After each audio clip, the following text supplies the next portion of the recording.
Sziasztok, az MX Guard csatornát nézitek.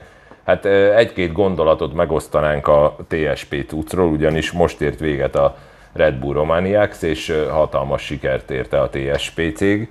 Előtte egyébként szombaton pont itt volt a tulajdonos és az angol importőr, ugye, mint tudjátok, ketten vagyunk egész Európában, akik erre jogot kaptak, hogy árulják, úgyhogy ez óriási büszkeséggel tölt el minket. Hát Tomi mindjárt elmondja, hogy mi áratban voltak itt nálunk.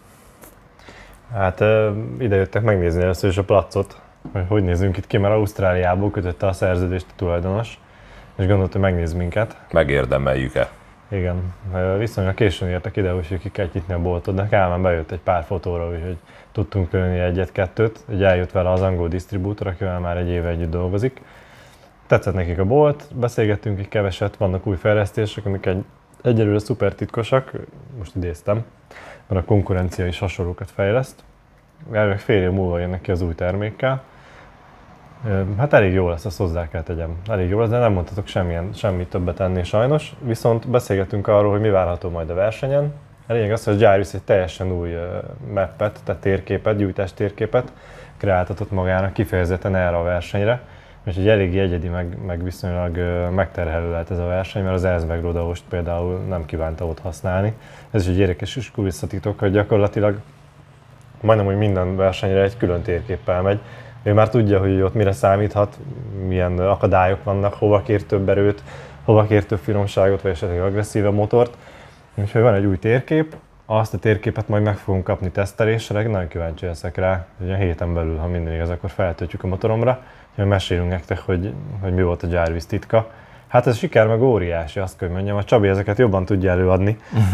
De... Hát az, hogy privát versenyző nyer egy ilyen világverseny, ez óriási dolog, ugyanis a Jarvis jó, hogy támogatja őt a Husqvarna valamilyen szinten, de nem gyári versenyző, és ez egyébként, és ugye a Kabacsieva, aki a második lett, ez is óriási dolog, hogy ő sem gyári verseny, ő is TSP-vel megy, és eleve ő még azért szerintem ekkorát nem is villantott, úgyhogy ez most egy óriási ugrás neki, és ez, hogy valaki privát versenyzőként nyer, ez nagyon nagy dolog a gyári élmenők meg a gyári csapatok mellett, és a másik dolog, ez nem is véletlen, hogy ők privát versenyzők, mert így olyan alkatrészeket, meg olyan kompjútert, olyan programot használnak, hogy őt akarnak, nem az, hogy azt mondja a gyár, hogy figyelj, itt a motor, és ezzel kell, és például KTM-es, vagy akkor VP futóművel menjél, ők adják a kompjútert, így alkalmuk vagy olyan futóművet csinál az ő futóművesé, amit akar, olyan kompjútert így például TSP-vel mentek, és úgy látszik, hogy ennek meg lett az eredménye, mert az első két hely az azért magáért beszél, tehát olyan kompjúterrel megy, olyan program, amit őt akar, és ott kint programozták nekik, tényleg mindent megbeszéltek, olyan térképet, amivel ő szeretne menni, úgyhogy ez hatalmas dolog, hogy bármilyen sportban megnézitek, már így a motorsportokat, ott azért a gyári csapatok tarolnak általában, és hogyha valaki privátként oda tud érni az elejébe, akár MotoGP vagy valami, az egy hatalmas szenzációnak számít, hogy a gyári mérnököknél nagyobb tudás kell azért ahhoz, hogy legyőzzék őket. Hát ami nagyon érdekes, többen kérdeztétek, hogy ugye ki mit kap ezért a TSP-s promotálásért. Hát a Jarvis az egyetlen egy fizetett ember.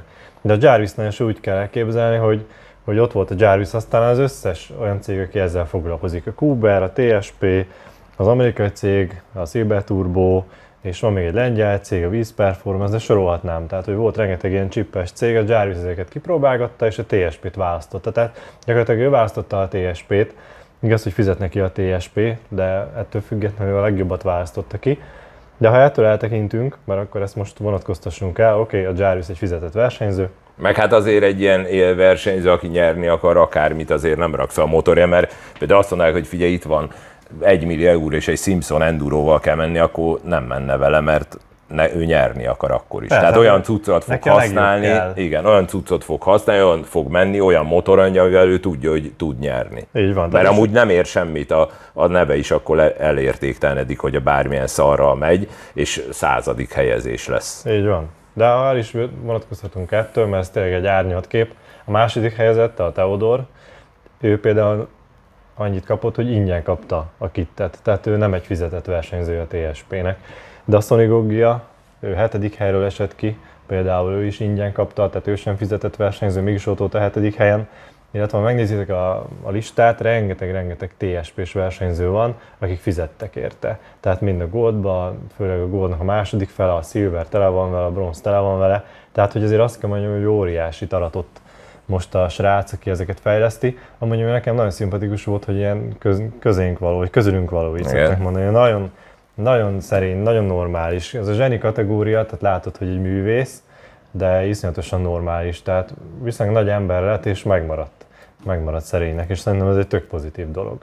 Illetve kaptam egy csomó, hát ilyen belsős, későbbi marketing fotót, hát kint a Romaniacs-en, ahogy így jöttek az eredmények, a második naptól kezdve rengeteget programozott az ember. Tehát kiment és ennek csinálta, annak csinálta, most mondanék neveket, de nem akarom. De rengeteg motort ott helyben megcsinált. Tehát gyakorlatilag volt olyan, aki lemente az első napot mondjuk gyárival, mert van, aki szerint a gyári a legjobb, és utána a második naptól pedig már ezzel a kittel ment, ezzel a szettel. Úgyhogy hát ez egy óriási siker, és van is most elég nagy érdeklődés magyarok közül is, bár valahogy itt még azt érzem, hogy egy picit jobban meg kell szokni ezt, hogy nem a gyárival megyünk, meg hogy van esetleg valamilyen utólagos termék, ami jobb lehet. De hát külföld, tehát főleg a nyugat, onnan azért most eléggé megugrott az érdeklődés. Nekem erre egyébként van egy saját teóriám, tehát ez a gyári meg nem gyári cucc, én mindig azt mondom, hogy nem, tehát attól, hogy van egy KTM gyár, de teljesen mindegy, most beszélhetnénk Subaru-ról, vagy bármi, ott is a Subaru-nak is például a Rally VB-n se a gyár csinálta a csapatot, a Mitsubishi-nek is például a Rally gyár csinálta a csapatát, tehát attól, hogy van egy gyár, nem biztos, hogy ott van a legokosabb mérnök, miért ott kéne, hogy üljön a legokosabb mérnök a világon. Lehet, hogy teljesen a világ másik végén egy olyan mérnök, aki még jobbat tud csinálni, és ugyanígy van futóműbe, kompjúterbe, egy csomó mindenbe így van, hogy sokkal jobbat tudnak csinálni. Tehát mit akkor gyári kerék, érted? Az mindenkinek, mivel egy csapágy van, szétmegy, és akkor miért a Hánvíz a leghíresebb mondjuk a világon, az egyik leghíresebb kerékgyártó, mert azzal megy szinte mindenki a VB-n, és nem gyári az se. Tehát, hogy nem feltétlen a gyári mindig a legjobb. Igen, valahol onnan indult ez a dolog amúgy, hogy a KTM kihozta ezt a TP motort, ami lássuk be, hogy nem lett egy világsiker így a közhiedelemben, de főleg Magyarországon van egy kicsit elátkozva a neve itt bizonyos munkásságnak köszönhetően. Tehát, hogy vannak ugye problémák, főleg 2018-19-el, de a 20-21-nek az olajzásával is voltak komoly problémák. És ugye onnan indultak el ezek a csippes emberek, akik elkezdték ezeket tuningolni, feltörni a komputert, hogy több olajat kapjon a motor. Hogy tartósságra kicsit. Tartósságra menjen, meg amikor húzod a gázt, akkor ne beszéljen vissza, ne durogjon vissza ezen amikor mész, hogy túl szegény. Ezeket kiküszöbölgették, és ennek a TSP srácnak az volt hát úgymond a szerencséje, vagy inkább úgy mondom, hogy ügyesen nyúlt bele, hogy egy picit máshonnan közelítette meg ezt a dolgot, mert mindenki úgy tuningol, hogy egy adott hengerfej, és akkor arra ír különböző programokat. Ő meg viszonylag nagy múltja volt a 2T tuningban, ő már 15 vagy 17 éve csak is kifejezetten 2T motorokat szerelt, ezért nagyon képbe volt, és meglátta azt a problémát, tehát a konstrukciós problémát, ami a KTM-ben van, hogy a hengerfejnek a kialakítása sokkal optimálisabb is lehet, és akkor ő hengerfejet gyártott, és abban különböző betéteket. És egy program van mindenhez. És valahogy azzal, hogy a hengerfejnek a betétjét közel tökéletesre csiszolta, nyilván semmi nem tökéletes, de közel lehetőleg a legjobbra csiszolta, ezzel sikerült neki elérni azt, hogy nem csak egy tucatból, hanem egy kiemelkedő jó rendszert sikerült alkotnia. És igen, hát itt jön az a nagy kérdés, hogy amikor valaki azt mondja, hogy a gyárival miért jó menni, hát nem tudom. Tehát én erre nem tudok válaszolni. Meg hát ez a másik, hogy gyári is, ott is nekem volt a 18 TP, mindenki mondta, hogy az hülyeség, ne vegyél, az nem lesz jó. Egyébként tök jó motor volt szerintem már az is.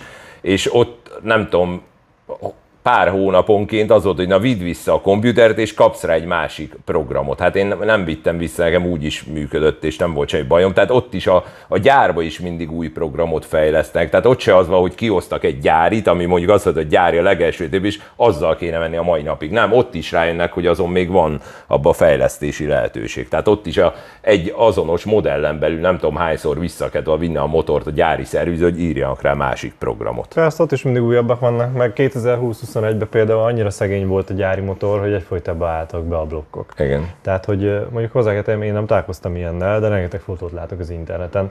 Tehát a 20-21 ez kifejezetten szegény volt, és 2-től mondják azt, hogy az már egy jó program. Tehát akinek 20-21-es programja van, mondjuk neki kifejezetten ajánlom a TSP-t. A 18-19 az talán nem annyira szegény, de valahogy ott ugye hiányzik belőle egy barométer, egy szenzor. Igen. Tehát, hogy ott alapvetően konstrukcióval van baj, nyilván azon is javít valamennyit ez a rendszer, de ez a 20-21, ez kifejezetten veszélyeztetett, azt kell, hogy mondjam.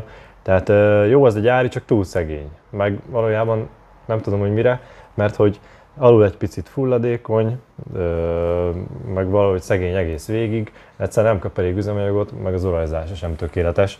Szóval én azt gondolom, csináltunk egyébként már róla tesztet, csak még nem jött ki a Jeli Attival.